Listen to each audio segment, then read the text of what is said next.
خب بسیار درود و عرض و احترامات هموطنای عزیزم، برادرای بی نهایت گرامی و عالی قدرم. امیدوارم که یکایک شما خوب، صحت، سلامت و سربلندی هم بگیم که داشته باشید.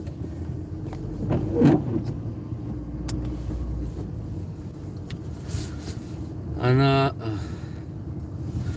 دوستای عزیزم، امروز کمی بگیم که بازم همون تحلیل تاریخ میکنیم.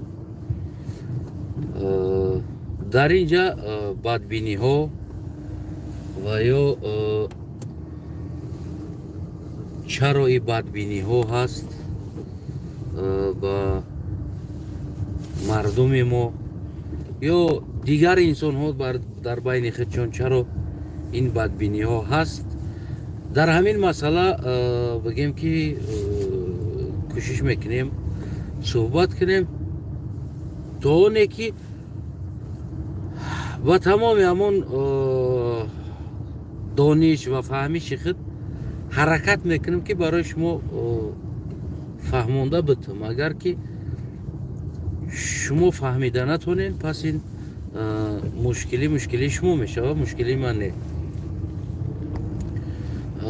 ببینید دوستای عزیز، بدبینی مردم خیلی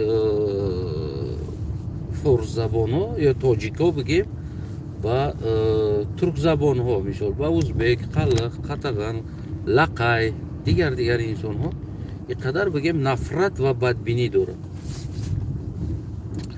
و اگر ما تاریخ نگاه کنیم از بگیم همون ازل نگاه کنیم، اگر تقریبا از همون عصرهای 5 6 نگاه کنیم، 7 نگاه کنیم، 8 نگاه کنیم، 9 10 11 12 13 14 15 16 17 18 اینو چی جنگ بدن بینشون، چی کمبودی بود، چی چیزی بود نبود، اینو در همون یک جو زندگی کردن. اینش هم گرفت، اینش هم گرفت، اینش دولت میکرد، دیگریش دولت میکرد، دیگریش دولت میکرد.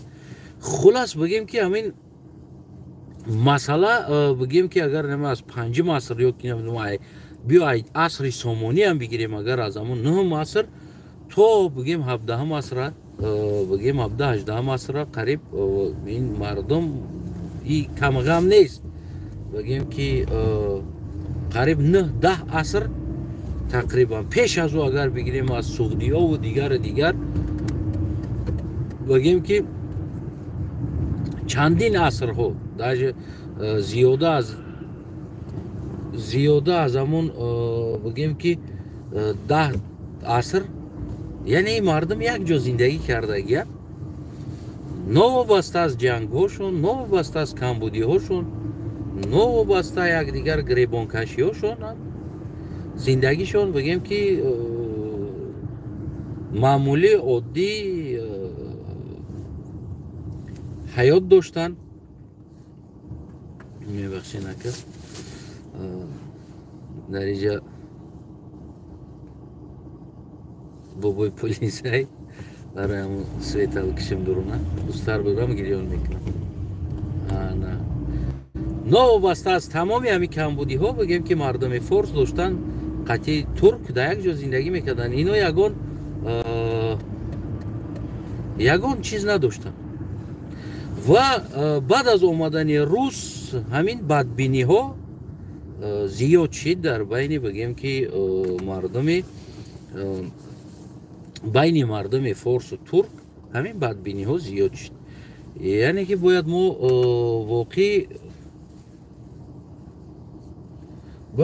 واقعی سبب هایی را بکویم که یعنی چی سبب ها شد که این چیزها شد گفته، یعنی اینقدر بدبینی ها شد. نوابسته بین همین قدر بگیم چی کم بودی باشه بین گذشته همون نو پریتا معنی دروژ بگیم که زندگی میکردن، جوش می اومد جنگ میکردن، جوش می اومد زندگی میکردن، جوش می اومد یک جای میشدن، جوش می اومد علاهیده میشد. یعنی این یک اسلوب دموکراتی بود که هر یک انسان میتونی صلاحیده شوه یک جو شوه. این یگان مشکلی نداشت. بعد اوروس نفرت ها زیاد شد. یعنی پیش از آمدن اوروس بگیم که ما یاد داریم حتی که اوروس با بمبا بخارا را سمرقند و بخارا را زدگی است. اما بگیم که اگر ما نظر کنیم مردم فارسی ما خود تاجیکی ما اینقدر نفرت با ترک داره که با اوروس اون نفرت نداره. یعنی اینقدر نفرتش بگیم با خود ترک زیاد است. یعنی با اوروس اون نفرت نداره، در حالت که اوروس بگیم که شاید از همون ترک هم دیده وضعیت بگیم که چطور کردگی است. یعنی بمب بارون گولک‌ها هم مردگی است، در اونجا کلونا هم مردگی است، کمپیر هم مردگی است، موسفید هم مردگی است. خلاص بگیم که اونجا دیگه نمردگی و دم ماندگی نیست. نو پریت هم مردمی بگیم که فارس یعنی تاجیک نفرتش فقط ترک است. یا بگیم عرب آمد گرفت که او هم با کلچه و قلمه گرفتگی نیست، یا دیگرش آمد گرفت. هیچ انسان جنگ کنه کلچه و قلمه قطعی جنگ نمیکنه ده. یعنی جنگ همی از شمشیر است، میزنی میگیری میزنه میگیره. خب ما چندین تاریخ سامانی را هم پرت افتم که مثال سامانی هم دولت قلقا را زد گرفت، مثال اونجا با کلچه و قلمه نرفته بود. من اینجا یک چی را یافتم همین مسئله ها ده، خصوصا همون نقطه یافتم که باید ایره هر یک مردمی بگیم که تاجیک باید این نقطه را خوب درک کنه. در بین تاریخ ها مطالعه تاریخ ها بدم، گفتگو تاریخ ها بدم، قرخانی ها دیگر ها، قرلو ها دیگر یک زمان یک تاریخ پیدا شد، یک حجت پیدا شد که در اونجا اوروس ها گویا که قزاق ها را از جونگر ها خلاص کردگی است. یعنی در حق جونگر یک علم فلاگی نوشتگی است که جونگر ها قزاق ها را گلکاش میکشتن، زناشون ها میکشتن، شکماشون ها چاک میکردن، دیگر کارا میکردن. خلاص بگیم مسا در همین باره قتل کشتار قریب که قزاق ها را نابود کرده بودن، اوروس ها اومدن از جونگر ها قزاق ها را خلاص کردن. بعد ما همینجا گفتم بیش که این موضوع بسیار یک موضوع خوب است، توچکر همونه قفا بگردیم، قفا گشتیم. باز هم همون زمانی حمله روس که اوروس ها را بگیم تاجیک ها را از دست منگول مغول ها و منقیت ها خلاص کرده است. یعنی که تاریخ کلن بگیم که همین خیلی اوروس با درجه در دوران تاریخ ریدگی است که فقط بگیم ترک با فارس دشمنش ترک است، منگول است، منقیت است و غیره هست، دیگر هست، سیم است، چهارم است. پال نیراس اوروس گویا که تاجیکا را یعنی پارسا را از چنگال منقیت منقاد منگولو نجات دادگی است. یعنی که دائما گویا که ترکا تاجیکا را بگیم که چیکار میکردن؟ میکشتن. برای چی این کار شدگی است؟ یعنی سبب چی شد اوروس باید این کار کنه؟ برای آنکه ببین یک آدم میگوزه برای گوزی خیچه پینهان کردن در اونجا گه در کار است که بگه که بین بوی گه بدسته، یعنی که برای آنکه گوزی خیچه پینهان کنه اونجا گه در کار است، باید گه بیاوی. یعنی عیناً همین چیز اوروس زدگی جزیر کردگی کشتگیشه باید مردم اینا را که سپاسیتل قرار بگیره. که سپاسیتل یعنی که همچون یک نجات بخش مردم فارس یا دیگر مردم اوروس همچون یک نجات بخش آمدگی است، نه همچون بگیم که یک غارتگر غصب کرد این کشورها را.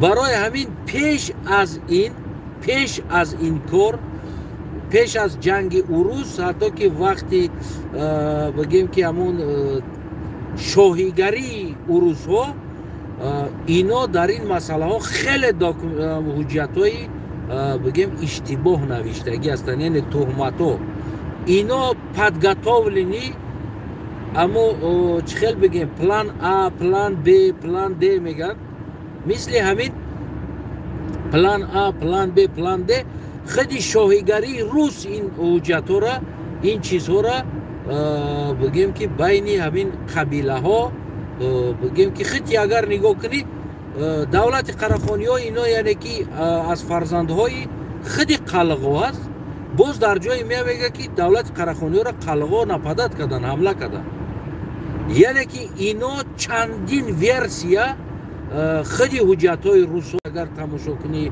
و بکوی یا که سال ها را ببینی یک سال دیگر سال نشان میده یک سال دیگر سال نشان میده در یک جا میگه شاه از این قبیله بود با در جای دیگر میگه شاه از این قبیله بود یعنی که اروس من همین را فهمیدم که اروس چندین ورسیا داکومنت تیار کردگی یعنی این حجت را این تاریخ یک ورسیا تیار کردگی نیست یعنی چند ورسیا این حجت تیار شدگی هر یک حالت در یک پلانده میتونه که این حجت را بگیم که استفاده برای زیدی آنش یا زیدی اینش کدام از زیدی که خیزاندن در کار کیره در کی دشمن کردن در کار عیناً همین مسئله قطعی بگیم که اروس چندین حجت و کتاب ها تیار کردگی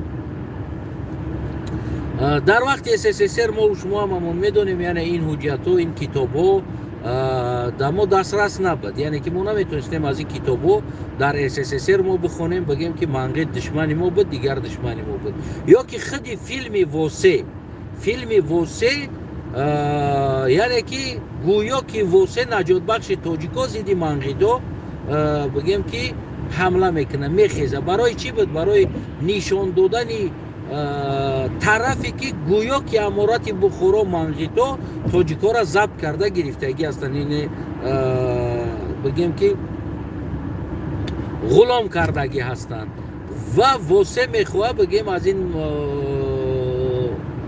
نجات بده مردم عیناً به همین مقصد این کینو اجازت داده شد که تا که به نوار گرفته شود مثال گیریم چرا دیگر بسماچی ها را کینو نکردن زیدی روسو می جنگید دیگر ابراهیم بیک دیگر را کینو نکردن روسو برای اون که هر چیزی را که روس براورد اون از اونجا میخواست روس من منفیت خیچه بگیره برای فایدهش باشه چیزی که در ضررش است چوب نکرد و امروزه همون بعد از همون بگیم که خیلی همین قایچی شوی و دولت و رسپت دیگر چیز اروس بیشتر داکومنت های را کتاب های را بگیم اجازت داد که چاپ شوه خصوصا همون مسئله های را که یعنی این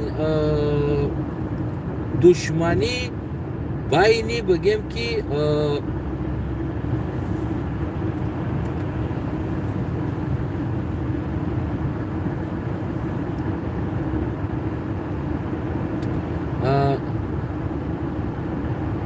دشمنی بین فارس و ترک باشه برای همون این کوشش کردن که تو که از این بگیم حجت استفاده برن و این ورسیای تاریخ بیشتر اروسا برآوردن در خود SSSR هم کمتموش هم میبرآوردن اما ماسا بگیم اما بعد همین حالتو تاریخی که پیدا شد از ورسیای اروس تنها قتل کشتاری بگیم ترکا پارسا را برآورد این فقط همون بگیم برای جنگ انداختن بود اگر که شما خواهین واقعا بگیم که بین پارس و ترک یعنی چی ها بود اگر که اینقدر پارس اگر ترک میکشت یا که ترک اگر پارس میکشت عادی ترین بیا مثال ها بیاریم وقتی که تمامی بگیم سرزمین پارس در دستی بگیم ترک بود مثال قراخانی ها بود از بدخشان سرکردگی بگیم که یک چین این طرف ها تمام پارس سمرقند بخارا بگیم خیوه نهی خوجند همه ایجا در دست ترک بود چرا در این زمان زبانی پارسی رشد کرد نکشتن سوال خطون در ببروره همین مسئله ها را در خطون مونید چرا در عصری بگیم که 10 11 12 13 اینقدر بگیم که این عالم ها اینقدر بگیم که زبان پارسی رشد کرد. اگر که اینها ترکا اگر دشمنی پارس می بودن، پارسو را اینقدر میکشتن، شکمای گودکاش چوک میکردن و غیره و غیره مسئله ها اگر می بود، چرا در این بگیم 4 عصر قریب اینقدر بگیم در این 3 عصر زیادترک بگیم که خصوصا بگیم از ترکا دیده پارسو رشد کردن، در حالتی که تمامی سرزمین در دست قراخانی ها بود، در دست ترکا بود، یعنی قلغا ده بود تمامی سرزمین. من خریطش هم در فیسبوک چاپ کردگی هستم. خب بیا خطون ده سوال بتین، چی به او وقتا ترکا زبانی شما را از بین نبرد؟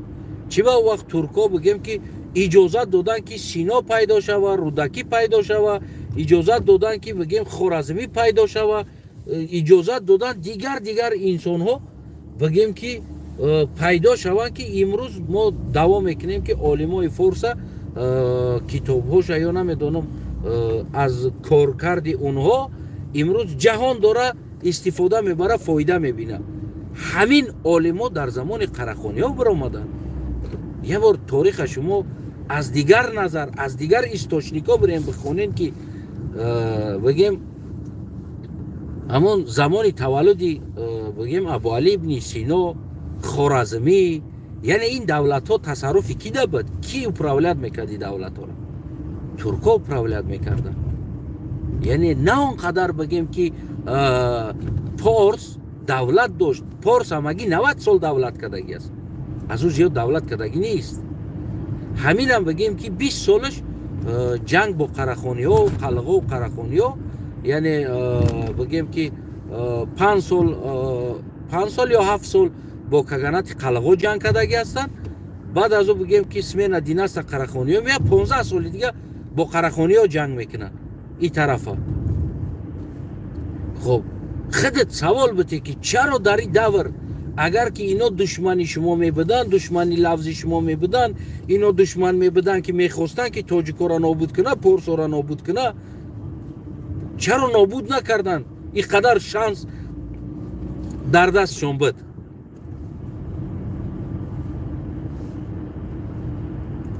یعنی که دوستم، برادرم، گرچه اگر من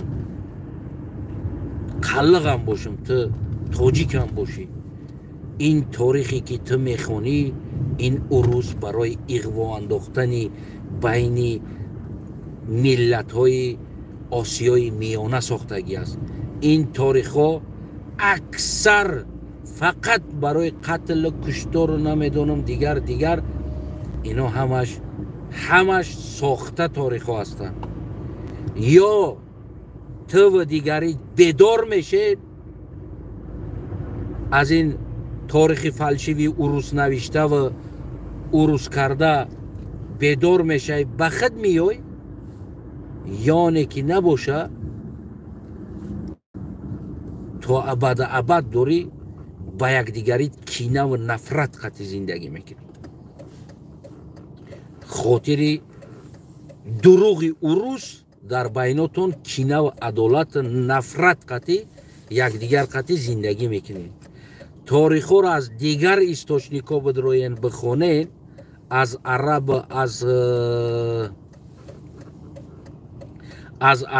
از خیتای و از هندو، از دیگر استوشنیکا وقتی پرسویتنی بگیم یعنی پیشروی، من نمیگم در دولت سامانیو که بگیم پیشروی نبود، وقتی پیشروی بود یک چیزی را ببین، اگر بین ترک و تاجیک اگر که ترک و فارس دشمنی می بود، یعنی که زمینگیری برای ولاست، امروز دوره امام علی برای ولاست یزنه خیچه کشته است و شما هم اگر در سر قدرت اگر که اومدین، یعنی این کارا میکنین. این قدرت ولاست این همین چیزی است که ترا از تنافکت نمیته، یعنی این چیزا در جامعه در عام باید کش نکنید.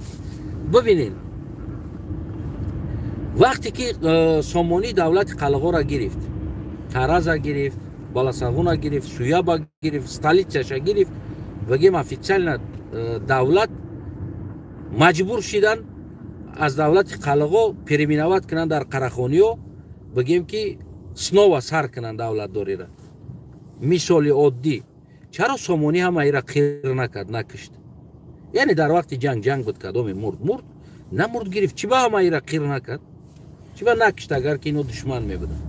баъди қарахониҳо гирифтанд, яъне ки ҳамон қалғо бо номи қарахониҳо переименоват кардан, давлата смена династ кардан, омадан гирифтанд.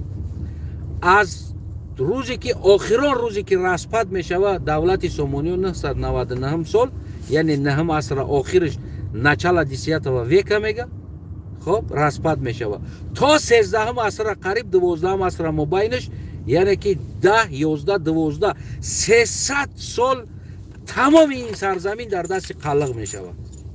агар ки ино ҷанг мекардан байношон, агар ино нафрати ӯ ҷангҳои вазифагирӣ ва давлатгирӣ мекарданд, чаро пас ин қарахониҳо, ин туркҳо, ин қалғо, ин салҷуқҳо полни порса қир накард ё ки сир накард аз ин минтақа полни розо бара то сарзамини Эрона халқша бара сир кина партоя гӯя ки тамом дига иҷа шумо наёед. ва нуқтаи дигара назар кунед, инҷа ҷанги власт буд, яъне ки ҷанги миллат набуд. Сомонӣ меомад мегирифт минтақаеро ки дар уҷа туркҳо зиндагӣ мекунанд, ӯ бо халқ кор надошт, мегирифт власта вастанавид мекард, халқ аз пай зиндагиш буд. ё ки туркҳо мегирифтанд он властера ки меомаданд, мегирифтанд сарзамина, мисол гирем, ҳеҷ вақт омада халқа пересилят кардагӣ нестанд, сир кардагӣ нестанд, халқа зада бигем аз аму то сарҳаде ки мо дорем аз ӯ тараф мебурорем, халқа гуфта, яъне ин намуд ҷангҳо шидагӣ нест. ҷангҳо фақат байни шоҳҳо шидагӣ аст, байни халқ не. халқ биромада ҷанг кардагӣ нест. ҳамо вайска шоҳҳо мебироянд, мезананд, ин шоҳа шикаст мета, замини ира мегира, халқ дар ҷояш зиндагӣ кардан гирифтааст. оддитарин чиз. пас чаро ин қадар шумо бо ҳамон фанд фиреби рус, бо ҳамон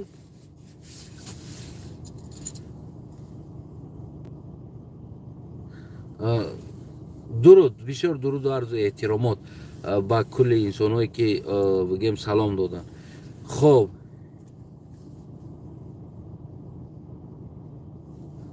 хоб барои чӣ? барои он ки аз падар модар дар инҷа бигем ки фикр назар дорен. бибинен дӯстои азизам, як фикр назари солим дорен, бе падар бе модар, яъне ки ҳар чизе ки ҳаст нест, шумо агар масъала манзур мавзӯъ боша, фикротона бинависен, ба чашм қабул аст. на ин ки бигем номи мара дар боло навишта таҳқир карда, ё ки ба номи ма сайт кушода, аккаунт кушода ки Астанаев намедонам Петух, Астанаев гей гуфта навишта сайт карда бо ин номҳо бидроен. ба ин номҳое ки бигем таҳқир мекунен медроен, агар ки намедонам кадоме бошен, ма блог мекунам.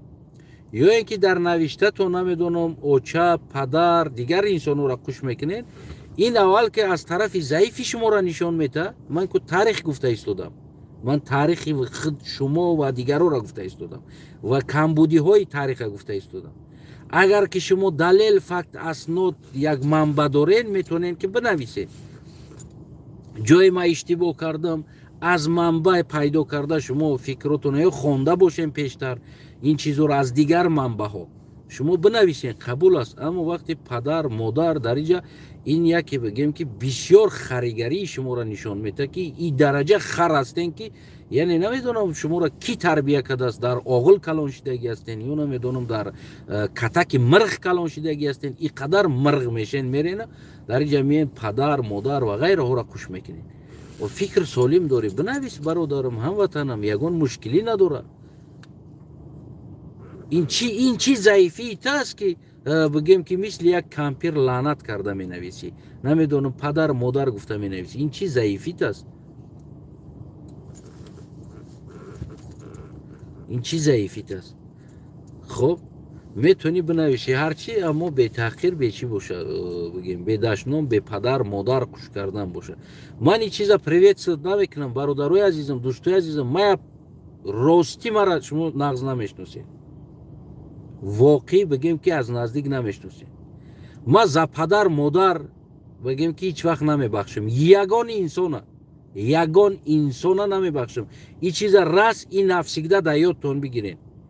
برای پدر، مادر، اپا، خواهر، اکا، دادر ما هیچ کار نمیبخشم. هیچ انسان. با بسم الله میگم کپیدم کو خدا نجاتتون داده نمیتونه. سم خدا نجات داده نمیتونه. اینه میره حیاتتون نبروره. من خیلی انسانم. ما این مسئله دا بسیار آدمی بگیم که سختم. باور کنید. من برای همون شما را مثال از پدر مادر لعنت کرده تنقید کرده چه خیلی وقت بعضی وقت بگیم حقارت میکنین سخت میرسه میروم هم حقارت میکنم نیکی عیب از شما میشوه. من از پیش خودم کسی را از پدر مادرش بگیم که لیش نگاب نمیزنم. بیا برادری عزیزم خودت بگیم که استراحت که برای اون که حتی که صدقه گوش کردن هم کنه. خلاص دوستای عزیزم ببینین یعنی که شما اگر که این چیز اگر دشمن میدونین یک بار از تاریخ‌های دیگر ببینین. اگر اینو دشمن میبدن امروز یا شما نبدین در آسیای میانه یا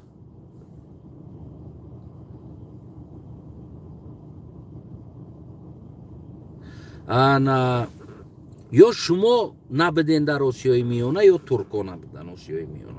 یعنی که از هر دش یتش بود. اما این جنگ های کشیدگی است. من تا کجا میخونم تا کجا بگیم معلومات میگیرم تا کجا استوچنیکا را میکومیوم این جنگ ها تنها جنگی بگیم که پراویتلنی جنگ بدگی است. یعنی همون جنگ حاکمیت. این یکم چیز است. دویم چیز جنگ های او زمان بال مردانوار جنگ بدگی است. یعنی که نه اینقدر بگیم ضعیفی باشه. یعنی بال مردانوار بدگی است. یعنی اگر در شهرها هم بدروین آدمایی که بگیم که کمپیر زن گولک بگیم تو او انسانی که در دستش یراق گرفته سپراتیویت نکنه یعنی مقابل نبرویا او انسانو را بگیم که چقه شدگی نیست. او انسانو را بگیم که خیلی بگیم یعنی جنگای مردانوار گذشتگی است. تصمیم شدگی انسان را هیچ که چقه شدگی نیست. یعنی این نمود جنگ ها شدگی است. ما باید جنگ های او را باموزیم و همون محترم تاریخ گویان و تاریخ نقل کنونی که از کتاب روس از منبع های روس بگیم که روس ها از نام دیگر انسان ها منبع کرده نوشتگی چیزا هستند. همون چیزایی را میگیرن میبروین بگیم روزی دروز نمیدونم مورا یا کشتن دیگر رو کشتن و غیره کشتن. یعنی همین کار خطی که نسل ها را جوان ها را یا نمیدونم فرزندای سرزمین بگیم که فکرش ویران میکنن او را از او بگیم از یک جوان سالم آینده یک آدم خوب ساختن. این فکرهای نگاتیفی که بگیم که تاریخی در او انسان ها مورا کشتن قتل کردن زنامونا کشتن کودکامونا کشتن از او انسان یک بگیم که آینده یک انسانی ناخوب تیار کردن. خودی حکومت یا خودی تاریخدان ها با دست خودشون نسل خودشون ویران کردن ضرر در پسیخیکای نسل خودشون از مکتب شروع کرده. این موضوع قطعی نسل خودش ویران کردن این خودش اصلا دشمن این ملت و حساب میشود. خائن این ملت دشمن این ملت حساب میشود. انسانی که بگیم که پسیخولوژی از یک نمیدونم عصرهای 10 11 و گذشتگی مسئله ها را امروز آورده موضوع کرده که فقط کشتن قتل کردن و غیره کردن.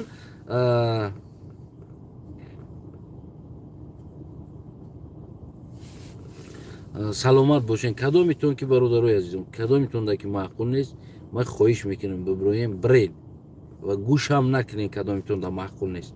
این مجبوری هم نیست. این تنها تحلیلی است. اگر خواهین گوش کنین نمیخواهین پناهتون بخدا برین پای زندگیتون شین. کسی شما را در اینجا مجبور نمیکنه. کسی شما را قپیده شدگی نیست. برین پای زندگیتون شین. کدامیتون دا معقول نیست و کدامیتون میخواهین که фикр кунен оянда сари. Ман гуфта истодам ин гапи мара бигирен шумо. Ман гуфта истодам ки ман масъаларо рӯшан кардистам. усиш дар ихтиёротунай. Шуморо метавона ки террорист куна, унаму муаллимҳотон, шуморо метавона ки нафрат ба зиндагитон, негативни нафрат дар мағзи сартон пайдо куна бикоран. Инами муаллимои таърихотон, инами инсоно ҳастанд ва ғайраҳо. яъне ки ман метавонам ки ҷанги Сомониро ба давлати қалағо гирифтанаш бишинам ира 100 та мавзӯъ кунам, ҳар як гирифтагӣ ҷо шава, чанд та дига дили худам хуш кунам, бугум ки гулакора киштан, занакора киштан, шикамошона чоп кардан, фалон кор кардан, дигар кор кардан, ҳатто ки и дар манба аст ки зани ҳомиладора бикишен то ки қалиқ таваллуд накунад. Гуфтагӣ дар манба ҳаст, дар манба ҳаст, лекин ман ира намегӯм. Барои чӣ? Барои он ки ин психикаи бигем ки қалиқда мерасад. Қалиқ уже психически тоҷика барои худаш душман қабул мекунад. У масъала, ин масъала дар асри бигем ки 9 шидагӣ аст. ҳозир асри 21 аст. У проблемиҳо уна бобомон буд, гузаштаомон. 11 аср пеш буд, даже 12 аср пеш буд, на имрӯза. барои ҳамо ториха мо давлатдоримона бояд дуруст омӯхтана ёд бигирем. Набояд мо аз торих душман биковем, ки мора зада буд, ки мора кишта буд, ки мора фалон кор карда буд. У замон ҳама вақт бигем ки ва и замонам амбитсияи кушод кардани заминҳо, гирифтани шаҳрҳо, влияне доштан, даромад овардан аз шаҳрҳои даромаддор, яъне гирифтани чиз буд. ира кадомитонда маъқул аст, маъқул нест, буд. Агар ки уҷара Сомониро намедонам, қарахонӣ намезад, бо як каси дигар мезад, иш намезад, дигараш мезад, дигараш намезад, дигараш мезад. ин чиз точ набудагӣ аст. ҳазорҳо ҷангҳо байни худи туркзабонҳо ҳаст. яъне агар ки як бор бо сомониён дар ҳамун 90 сол агар ҷанг карда бошад, аммо боқӣ монда, ман 1000 та ҷанги байни турко худшон барои гирифтани власт, чапа кардан, байни акаву додаро, байни амакбачаҳо, байни бобову ҷияна дигара тағо, яъне 1000 та шидагӣ аст ин ҷангҳову ин переворотҳову ин хезондан. яъне набояд мо дар инҷа ин масъалаҳои сиёсие ки бигем гузашт, ина бигем масъалаи душманӣ кунем. ман ҳамон инсонҳое ки хусусан масъалаи таърих да омада худша жертва ва дигар инсона душмани миллат мебарора ки мора кишт, дигар мо ҳаёт набарора, ма ӯ инсона воқеӣ душмани миллат медонам. ӯ инсонҳо пои ҷавонора баста, фикрҳошона ғаҷ карда аз пешравӣ мемонанд. Уно танҳо дар атрофи худ душман мебинанд. ҳатто ки имрӯз омадааст насли мо худошон байни худошон бигем ки якдигарро душман мебинанд. имрӯз якнашидани оппозитсия, имрӯз бигем худи ҳукумат имрӯз дора бигем як тама қалағам дар дуруни оппозитсия, дига ҳама тоҷик аст. яъне имрӯз ҳамара террорист, экстремист, зани гулака раҳм накарда, падар модарора майли хавтовчаи мара бурд, майли акаи мара бурдан киштан, дигар майли боша, ҳар чизе ки аст, ма қалағам, майли ма қабул дорам, ягон проблема надорам. ма баъзами ҳамаи нафрат надорам. дар шахсияти Эмомалӣ, дар шахсияти ҳукумат нафрат надорам. ма бисмилло қатъӣ мегӯям, ман нафрат надорам. барои чӣ? барои он ки ин сиёсат аст. ин амбитсияи мани Эмомалӣ аст дар олами сиёсат. мо дар сиёсатем. яъне ки ман дар шахсияташ нафрат надорам. дар ягонташ, дар ягон инсон шахсияташда нафрат надорам. барои ки сиёсат аст. ман намешавам мотам бигирам 70 пушт ма бугум ки акаи ма касалӣ буд, дар вақти коронавирус специально отдел кашидан, ҳатто ки телефон қатъӣ ма занг задам, гуфтам ҳамун бигем ки бародар аст, Хуҷанд аст, кор мекунад отделда, номерош ҳоле омадааст, ман суратоша дорам, ҳамаша дорам. ман занг задам, гуфтам бародар, ин акаи ман касал аст, лёгкиёш оператсия шидагӣ аст, яъне ин коронавирус биқапа агар ира мебарад. ҳамин кора наки кор нодуруст аст. яъне сиёсат аст. ту просто дар инҷа кори нодуруст кардеси. гуфт мехоҳем як код намурад, биё инҷа багу ва код намемурад. یعنی که این همود ماده جواب داد. حال اما نفرت ندارم برای که سیاست است. ما در عالم سیاستیم. در اینجا بگیم که خلق عادی خوش نیست. اگر که گرچند ما با امام علی رقابت داشته باشم یا فردا جنگ کنم، فردا نمیدونم قلقا بخیزن از پشت ما بزنن امام علی را دیگر کس کنن، این امبیسیای سیاسی است. این در خلق رب نداره عادی ده. نمیدونم فردا میخیزه بگیم که 1000 تا قلق میخیزه در بر من روز میشه ما میزنیم امام علی را، نمیدونم ای پشت امام علی کدام میخیزه ما او را میزنیم مثال. یعنی جنگ برای سیاست شد ایجاد. اینجا خلق عادی ده هیچ که دشمن نیست. یعنی این چیزا باید درست ما بفهمیم. یعنی عیناً همون زمان ها همین خشیدگی است. این پراویتل دیگه پراویتل است. پشتش کی خست جنگ کردن، کی را کشت. اما دشمن تراشی از تاریخ نکنید. عاقبتش بسیار گنده می شود. من هم میتونم که من امروز میبینین هزارها مسئله ها را چاپ میکنم بگیم در تاریخ. یعنی ما مسئله بگیم تریتوریال نیست، حکومت داری. ما دارم 1000 تا دیگه با حجت دارم که بکشم بیارم بگیم که قتل کشتار جنگاش چاپ کنم که چخیل جنگ کرده بودن، چخیل کشته بودن، چند آدم مرده بود، کدام شهر چخیل جزیر کرده بودن. یعنی این چیزا هم است. نه که من نمیتونم که در اینجا نمیرینه گفته نمیتونم که چی ترک باشه چی فارس باشه، نمیرینه شهر در آمده گودک کشته باشه. این چیز نادرست است.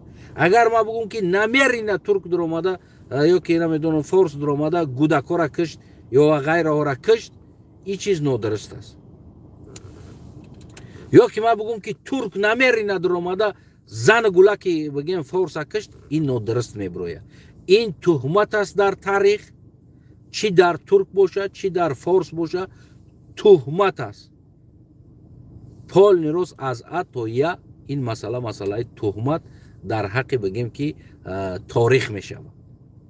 یعنی از این چیز هموطنان عزیزم ژرتوا نسازین، از این چیز از تاریخ دشمن تراشی نکنین.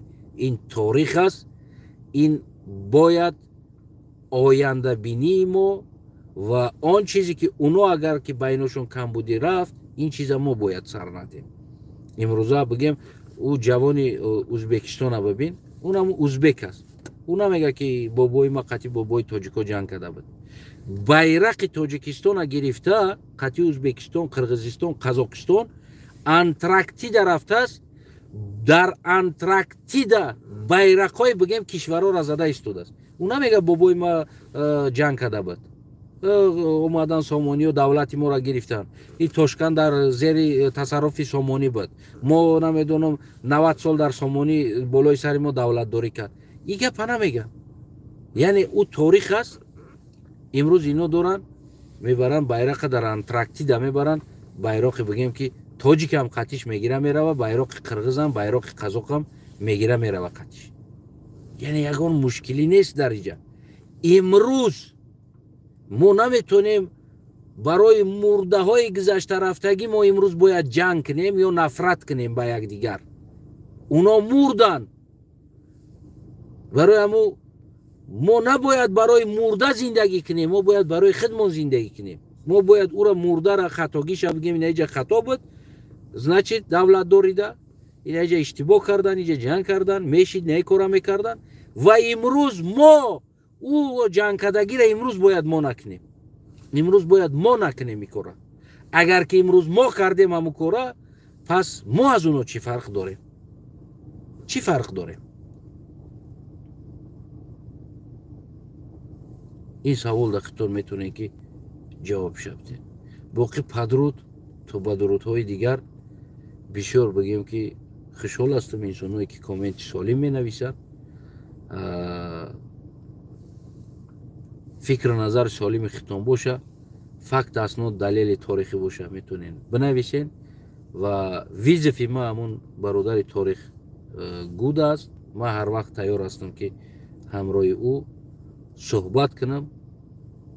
بگیم خصوصا عیناً پریود دوره بگیم سامانی میخواه یا دوره منگول میخواه، منقید میخواه، تیمور میخواه، لبای پریود بگه ما فتن ها بگیم یک هفته دو هفته вақт мегирам то ки ман ҳамун масъаларо биомӯзум бибиром аз дигар источникҳам пайдо кунам мавзӯра баъд аз ӯ биём ҳамроҳи ӯ бародар бигем ки суҳбат кунам. хоҳиши ман аз ҳамун бародар аст ки бародари азизам ториха фақат ба нафрат табдил нате. ториха ба нафрат табдил нате. яъне ки бибин рушди ториха чӣ қадар бигем дар давраи фалонӣ рушд карда буд. илми тоҷик, илми форс яъне намурд и қадар рушд кард ки мегӯм ку ҳамагӣ 90 сол сомони давлатдорӣ дошт. пеш аз ӯ ва баъд аз ӯ ҳам фақат турко дар уҷа давлатдорӣ кардагӣ аст. не ки ба зами ҳамаи ҳами и қадар илми тоҷик рушд кардагӣ аст. яъне монеа шидагӣ нест чӣ чиз. яъне инами нишона аст ки ино якдигар хеле душмани забонӣ, душмани динӣ, душмани намедонам қавмӣ надоштанд. амбитсияи сиёсӣ байни ино буд. халос фақат правителода. ина дуруст дарк. бозам дар охир ҳамун калимаи зебои порсӣ ки ман бисёр дӯстуш медорам ва ин калима калимаи далери имомалӣ буд ки доимо дар навориш мегуфт. он бародар ки дар зиндон ҳаст бигем бисёр бародари адолатхоҳ буд ва манам мисли анамун адолат мехоҳам. барои ҳамун ин калимаро ман вақтҳои охир баъд зиндон шидани далер доимо ҳамин калимаро истифода мебарам. ин калима калимаи далери имомалӣ аст. падруд то ба дурудҳои дигар.